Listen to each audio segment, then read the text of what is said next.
34 minutes past the hour. It is indeed the Jeff Santos Show that you're listening to. It is time to go out to Seattle, WA, and talk to our great friend in the city of Seattle. He is, of course, a great writer. You've seen him in Daily Kos, Capitol Hill Times. He, at the same time, is also a musician. This is some of his own music. And he is a regular here on the Jeff Santos Show every Tuesday at about 7:30 Eastern, 4:30 Pacific. Mark Taylor-Canfield joins us on the phone line. How you doing, Mark?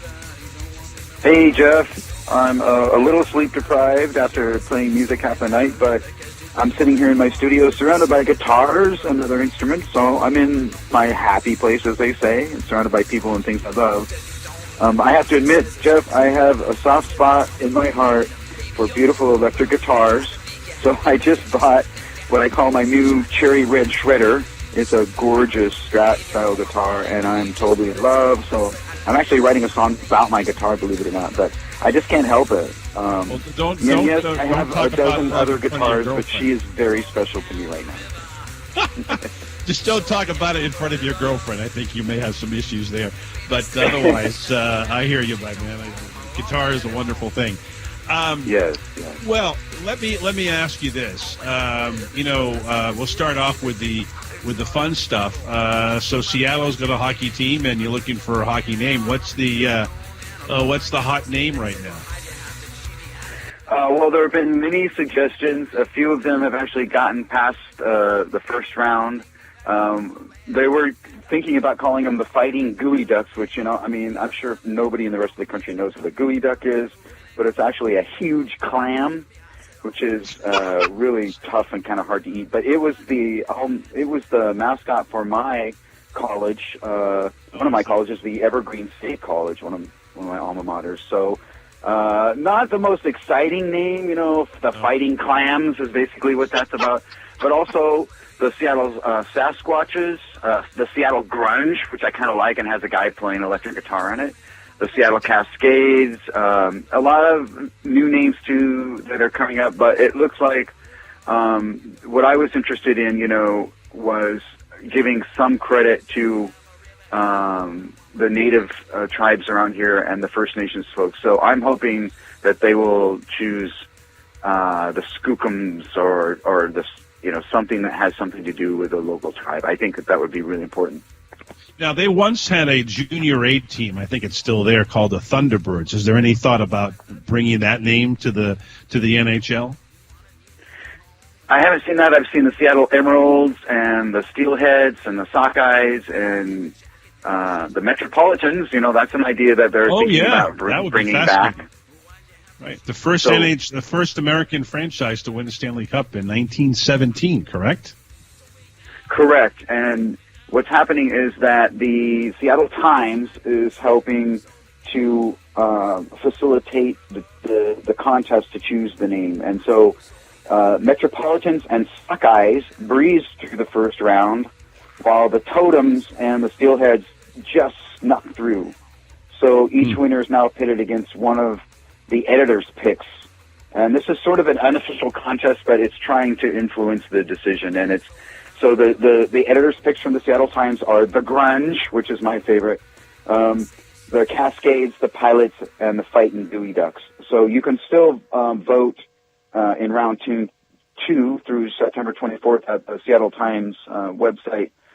This is the unofficial contest, Jeff, but it's a way of kind of getting people interested in the idea. And who knows, maybe one of these names will end up being chosen by the official franchise. But I would really love to see, I still would love to see, even though I love the grunge idea, I would love to see it named after something, the Totems, or something that has something to do with Native American culture. I think Native American culture in Vancouver and in Seattle is the number one influence, I think. I think it's probably Native American culture is number one influence, and then second would be probably all those hippies that moved up here from San Francisco. But definitely, I would say that the Totems are a little bit easier than the. Is that how you pronounce it? Sockeyes. It's a type of salmon. Types of salmon that were mentioned as possible contenders. That was the Steelheads and the sockeyes. They're both different kinds of salmon up here in the Northwest. Right, there's right, many sure. different kinds. There's Chinook, there's king salmon. There's many different kinds, and they all have silver salmon.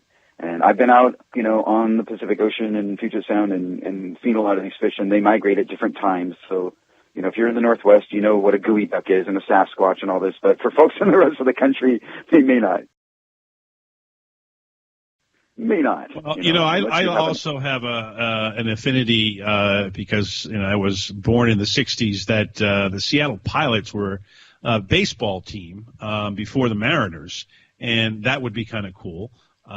But hey, we'll let the sports guys and the fans of hockey in Seattle, which are numerous, particularly with their friends just in the north, British Columbia, potentially coming down to Seattle to see them play the Canucks. Would be really fascinating to see in the next couple of years.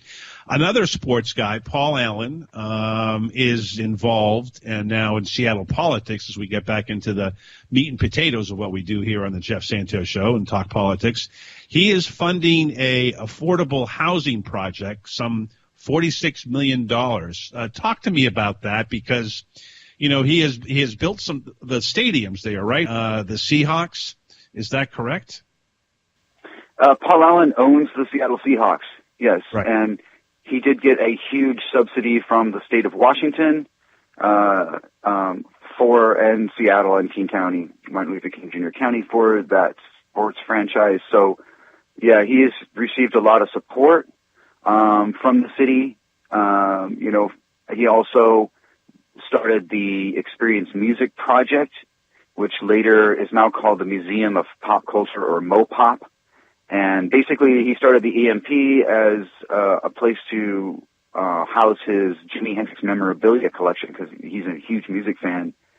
He also helped start the Upstream Music Festival here in Seattle, which is a major music festival that happens in the summer down on the waterfront.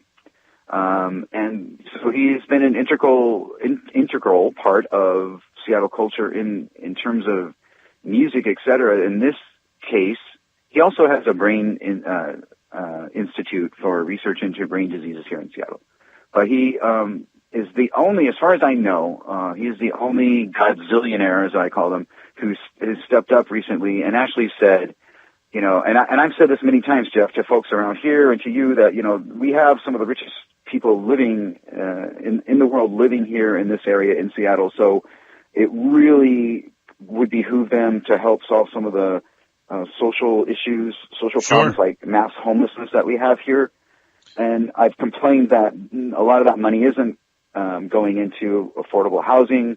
And we just witnessed the Seattle City Council turning its tail and running from the affordable housing tax on Amazon and other big businesses due to big pressure from another Godzillionaire, Jeff Bezos. But Paul Allen actually stepped up, I believe it was late last year, and said, look, I am going to donate $46 million to fund affordable housing in South Seattle. So, so here is somebody who actually decided to step up and do something.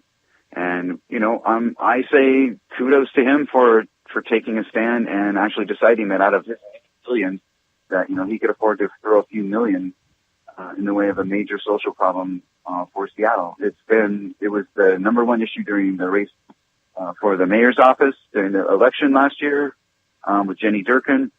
It's been very controversial, this whole issue of affordable housing, because of the backtracking that our own city council did on their own vote. They did vote to raise around the same amount of money, actually, for affordable housing, but then turned their tails and ran on that measure after Jenny Durkin, our mayor, got some phone calls from Jeff Bezos, and within a week they had literally gone back and changed their own vote, Jeff. It was disgusting. So it really is disgusting. I want to tell you, though, about this, which I think is important, Mark, because I agree with you. It's nice to see that Paul Allen, $46 million, which, in the end game is not a lot for a major urban city like Seattle, but it's a step in the right direction. But here's the other part of this, and I understand that the city of Seattle government, isn't loaded with, a ton of cash. But I think that, depending upon individual millionaires to build things when the city and the state can do it, and I think do it to a point where there's some pride involved in putting this together. I think of the 1930s under Franklin Roosevelt, when you build the Golden Gate Bridge and when you build the Empire State Building, those are all federal buildings. I think that we need to get back to that sort of, if you want to call it patriotic pride in the infrastructure in this country, because we have kind of sold it to the highest bidder. And for the most part, they haven't done a very good job with it. Now, I'm not saying that, all these Paul Allen housing, has to be a Taj Mahal. But I just really feel that we're going in the wrong direction, having to depend upon the millionaires to bail us out. I don't know what kind of pushback that has been from activists saying, hey, the government should be dealing with this, not our good friend Paul Allen. Well, I think that, Shama Sawant, our Democratic Socialist City Council member, who has been at the forefront of most of these issues we're talking about, she probably would agree with that. She does talk a lot about the big income disparity that's going on in the city and how disgusting it is, to have 10,000 people in Martin Luther King Jr. County who have, no permanent residence. And I'm sure Dr. King would not be proud of that statistic coming from a county named after him. But in this latest case, there's a new $46 million complex, mostly paid for by Paul Allen, and it's going to house 94 families in South Seattle. So it is a start. However, Jeff, I have to admit that even the Seattle City Council or Seattle Chamber of Commerce's own study, which they sort of tried to cover up, showed that we need at least $400 million to even begin to cover this problem. So that's 1/10 of what we need. Exactly. But it's going to Mercy Housing, which will run the complex with its sister agencies, Mary's Place, which is a women's shelter, and also the Refugee Women's Alliance. So it's a good cause. Also, Seattle Mayor Jenny Durkin, her Office of Housing will kick in $5 million also. So they're getting ready, to open up that, and that's good. All I can say, though, is that there's some problems with what happened during this last vote by the city council. There's a lawsuit now against the city saying that they violated the State Open Meetings Act when they changed their vote on the original tax on Amazon and Boeing and other large corporations in Seattle that made over $20 million in revenue per year. They changed their vote on that tax, as I was discussed before. Well, now there's a major lawsuit, and a judge has just ordered the city to turn over tons of documents pertaining to these meetings that were happening that nobody seems to know anything about. And I think that's a major victory for transparency, accountability, and democracy in the city. And we're not talking about Scott Walker's government here, Jeff. We're talking about a mostly Democratic party administration, but they really need to come clean with what happened during that vote because it's an embarrassment to the city. Talking with my good friend Mark Taylor-Canfield here on the Jeff Santos Show. I want to ask you this because, Bezos has been a subject matter of both Donald Trump and Bernie Sanders. And we had on Congressman Ro Khanna from California, talking about all this. And, people, yes, you go to Whole Foods, as I did a couple of days ago, and, they're pushing all these sales if you become a Prime member. And, I really don't care to be one, even if it, gives you some interesting movies and so forth. I got enough with the other services and so on. But I'm wondering, if California Democrats, represented by Mr. Khanna out of San Jose, are concerned about Mr. Bezos and so forth. What are other, whether it's the socialist city councilor or your great congresswoman that replaced Mr. McDermott, what are they saying about the influence of Bezos, particularly to small businesses nationwide? Because, they're even running an ad now trying to complicate the story and confuse people. Oh, that we're good for small businesses, and all these small businesses use our delivery service.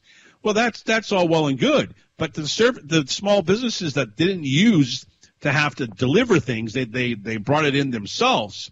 They're the ones that are suffering. Your thoughts on that? Well, first of all, Congressman Ro Khanna, I was able to talk to him about press freedom issues, which is something that he, along with most other members of the Congress, was very ill-informed about problems with press freedom in the United States and the fact that we're ranked 45th in the world in terms of press freedom by Reporters Without Borders, but he's very interested in the subject. So I will be briefing him and his staff on that issue and I'm impressed in his interest and support of that issue. As far as our local congressional delegation, we do have Congresswoman Pramila Jayapal, and disclaimer, yes, she has been a friend of mine for several years, and she and her husband Steve Williamson, who is the head of the King County Labor Council, have both been major actors in the community on issues like this. But I think that really, to be honest with you, Jeff, there's been so much development so fast in Seattle that it's not just Amazon. It's the fact that Amazon, yes, on a national level, it has been huge competition, just like Kmart and other multinational corporations. It's been really detrimental to the middle class and to family-owned businesses. But also in Seattle, just the mass gentrification and development here as a result of corporations like Amazon has also displaced and wiped out a lot of local businesses. So it's not just Amazon, it's the development that goes along with it. And I think it's happened so fast in Seattle that even our own city government has been caught by surprise. They feel powerless in the face of this huge behemoth that's taking over the city, whether it be Amazon or other major corporations that have the money to get things done here and have the influence to call the mayor in the middle of the night and get votes changed and, get them to threaten vetoes and things like that. So, it's kind of overwhelming, I think, even for the city council members like Shama Sawant. They'd like to fight this kind of gentrification. In terms of our local, progressive elected officials, wow, I have to admit that Shama Sawant is probably the only person that you're going to hear a lot about small businesses from. Now, there will be lip service that you'll get from the mayor and the rest of the city council, but I don't see them doing much about it. And she is the only person I know on the council who has been very successful at forging a coalition between, Democrats, Democratic Socialists, labor unions, and small businesses. And that's how they got the $15 an hour minimum wage passed here. And that's how that became a nationwide campaign. So, unfortunately, I would like to see more talk about small businesses. I see it happening every day. I have friends who own small businesses in Seattle, and I see what pressure they're under. They get huge taxes and high property taxes and huge real estate prices and rents, and it's very difficult for them right now. Meanwhile, these major corporations can come in and throw billions of dollars around and then just leave town if, the market changes. So that's right. They're not embedded in the community. Yeah. That's exactly the case. Again, we're talking with Mark Taylor-Canfield here on the Jeff Santos Show. And I want to throw this out to you. If you use Amazon, do you concern yourself what effects that has in your neighborhood, in your community? You can email me, Jeff at revolutionboston.com, or post on Facebook and Twitter at Jeff Santos Show, and we'll post that a little bit later tonight as well. Mark, one of the areas, and I watched a show a few months ago with Anthony Bourdain, who was in Seattle doing one of his really great look into this culture and, of course, the great food that emanates out of Seattle, too. And one of the things that came about that I saw was this real distaste by a lot of younger people, and for that matter, a lot of, if you want to call them aging hippies, too, that see the Seattle of their youth just sort of, becoming one big corporate entity.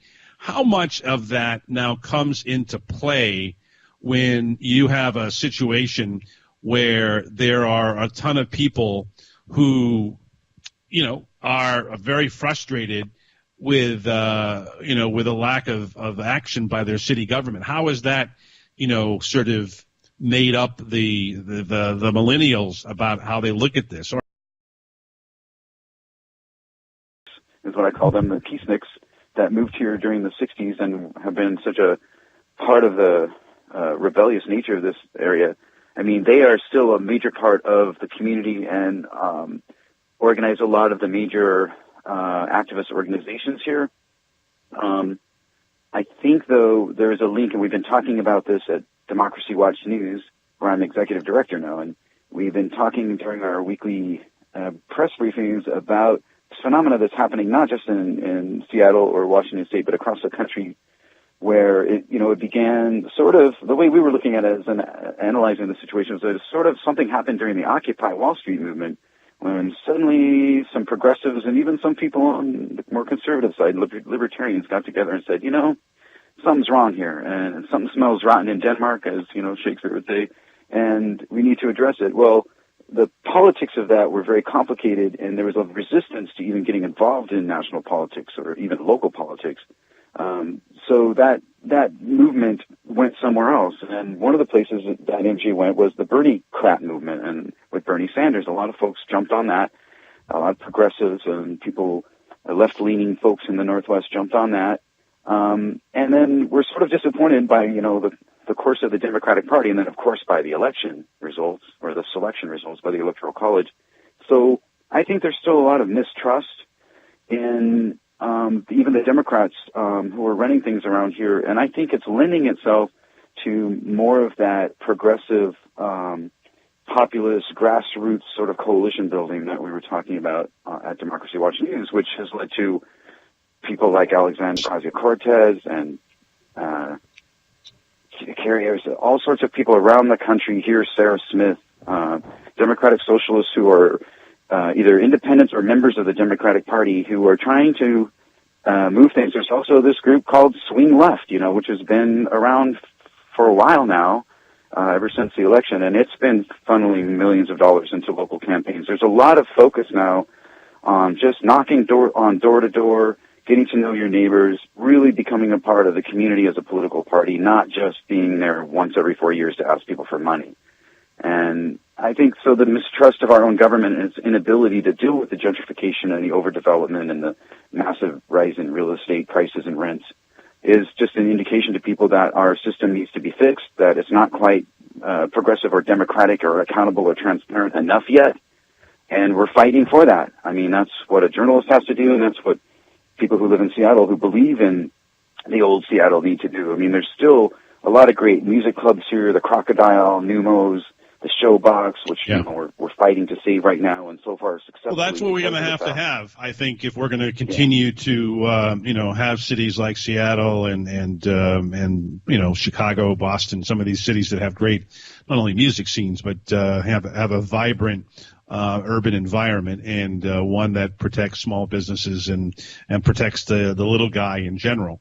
And that's going to be a key thing.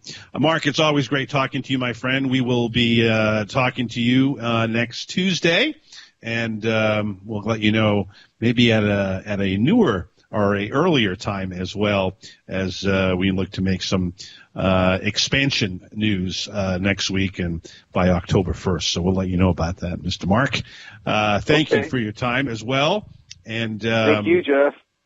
And check me out at the MTC Report at YouTube. We've got a bunch of new videos going up there. There's like over 350 original videos at my site, so you'll have plenty of things to share around and have fun with. Fantastic. We will definitely do that at the MTC. Thank you, Mark. I want to thank our great friend and excellent producer, Jason, for producing this broadcast. Thank you for listening, folks. We will be back tomorrow, as I said, with the Massachusetts firefighter president, Rich McKinnon, Joe Williams of U.S. News and World Report. All this coming up on the Jeff Santos Show tomorrow. Right now, it is my time to say, I gotta go.